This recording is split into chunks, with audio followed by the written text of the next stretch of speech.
যার চলে যায় সে বুঝে হয় বিচ্ছেদের কি যন্ত্রণা। হারানোর ব্যথা যে হারায় সে বুঝে। কথা বলেন ঠিক কিনা?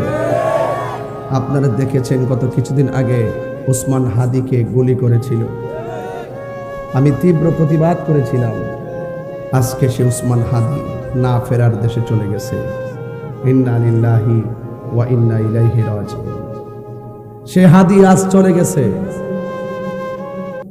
আমি একটা ছবি দেখে আমি স্তব্ধ হয়ে গেছি। তার বাচ্চাটা কাদের মধ্যে ছিল এইভাবে, ফুটফুটে বাচ্চাটা, কত আগ্রহ নিয়ে বাবা তার বাচ্চাটাকে কাঁধে তুলে আনন্দ করেছেন। সেই আনন্দ হয়তো বাচ্চাটা আর পাবে না। বাচ্চাটা এতিম হয়েছে, স্ত্রীটা বিধবা হয়ে গেছে, মা তার সন্তানকে হারাইছে। আল্লাহ পাক যেন এই হাদিকে জান্নাতুল ফেরদৌসের আলা মাকান দান করে। আমিন করেন। আমি পরিষ্কার ভাষায় বলতে চাই, ভাই, আপনার সাথে আমার রাজনৈতিক দ্বন্দ্ব থাকতে পারে, মতাদর্শের ভিন্নতা থাকতে পারে, কিন্তু খুনের পথ বেছে নেওয়া, মেরে ফেলার পথ বেছে নেওয়া, এই সংস্কৃতিটা ভালো নয়। লাশ নিয়ে রাজনীতি আমরা চাই না, লাশের খেলা আর হোলি খেলা আর আমরা দেখতে চাই না। কথা বলেন ঠিক না? এই জন্য শুরুতেই বলছি, যার চলে যায় সে বোঝে হয় বিচ্ছেদি কি যন্ত্রণা।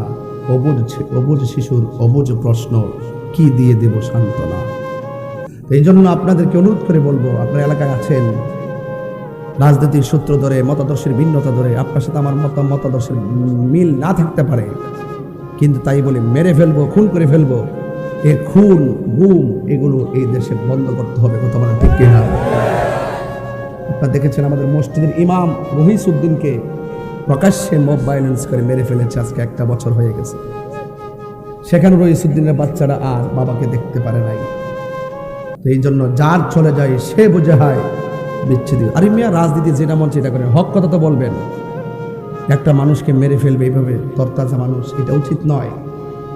আমাদেরকে লাশের রাজনীতি, এইরকম খুন গুম, এই সমস্ত প্রতিহিংসার রাজনীতি থেকে বেরিয়ে আসতে হবে। এই দেশটাকে আল্লাহ শান্তি করে দাও। এই দেশের মানুষের পারস্পরিক শ্রদ্ধা আর ভালোবাসা তৈরি করে দাও।